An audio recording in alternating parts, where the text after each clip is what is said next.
Nagkaroon din ng sectoral representation reform sa inaprobahang Parliament Bill 419 sa ginawang amendments sa paghalal ng sectoral representatives sa Bangsamoro Electoral Code.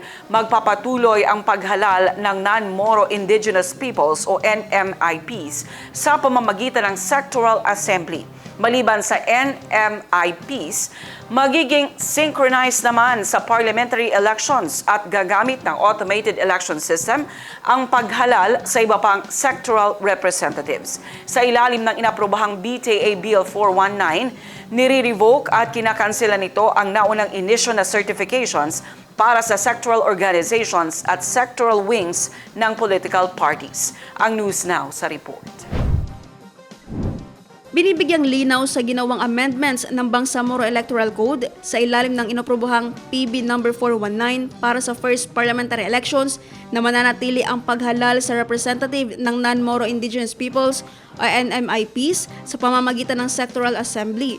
Maliban sa NMIPs, magiging synchronized naman sa parliamentary election at gagamit ng automated election system ang paghalal sa iba pang sectoral representatives. Ang kandidato ay dapat miyembro ng regional political party o ng isang sectoral party o organization na accredited ng COMELEC at kinakailangang may certification ng kaukulang ministry o office base sa kanilang advocacy track record.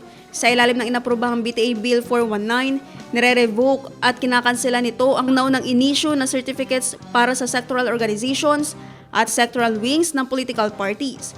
Nire-require sa inaprobang measure ang bagong certification process sa ilalim ng isang stricter timelines. Kabilang na ang non-extendable 15-day period para sa certifying offices na umaksyon sa applications.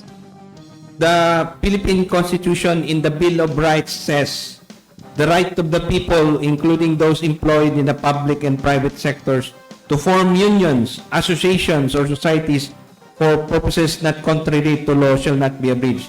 This is the right to free association, which is part of the Bill of Rights and is applicable to political parties. So my vote is yes in defense of the right to free association under the Bill of Rights. Thank you, Mr. Speaker. I vote yes. I wish to emphasize that the Parliament is a collegial body. Therefore, its decisions do not originate from a single voice, but from collective wisdom and determination of the majority. The entire process was conducted with the fairness, openness, and full transparency, clear proof that the welfare of this Bangsamoro people remains the foremost consideration. In light of this, I earnestly call for the understanding, full support, and unity of everyone. Let us not allow this matter to become a source of misunderstanding, as its purpose is for the good of BARM and the entire Bangsamoro community. Thank you, Mr. Speaker. I vote yes for this legislation because it democratizes the political process in the Bangsamoro. While I realize that there's a need at some point to consolidate stronger political parties, we cannot manufacture the same.